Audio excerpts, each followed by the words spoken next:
আসসালামু আলাইকুম। ঘোলের রাজ্য ভাগ্যকুলে আজকে আমরা চলে এসেছি চা পান করার জন্য। আর এই চায়ের দোকানটি অবস্থিত আমাদের ভাগ্যকুল বাজারের পদ্মা নদীর তীরেই। আমরা মূলত বাইক নিয়ে ঘোরাঘুরি করছিলাম, তো হঠাৎ মনে পড়ল শীতকেও আরও সুন্দরভাবে উপভোগ করার জন্য চায়ের কাপে চুমুক দেওয়া আবশ্যক।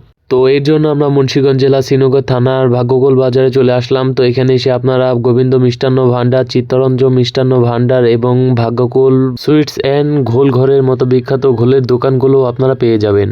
যেহেতু ঘোলের রাজ্যে আসবেন, অবশ্যই ঘোলটা খাওয়ার চেষ্টা করবেন। হয়তোবা 200 বছর আগের জমিদারি ঘোলের সাথে মাতারা হয়ে ফিরে যেতে পারেন সেই পূর্ব ইতিহাসে। যেহেতু চা পান করার জন্য এসেছি, তো ঘোল নিয়ে কথা হবে অন্য কোনো ভিডিওতে ইনশাআল্লাহ। কথাবার্তা বলতে বলতে 12 টাকা কাপের দুধ চা চলে আসলো আমাদের হাতে, যার মধ্যে ভাসছিল দারচিনি, লবঙ্গ, এলাচ।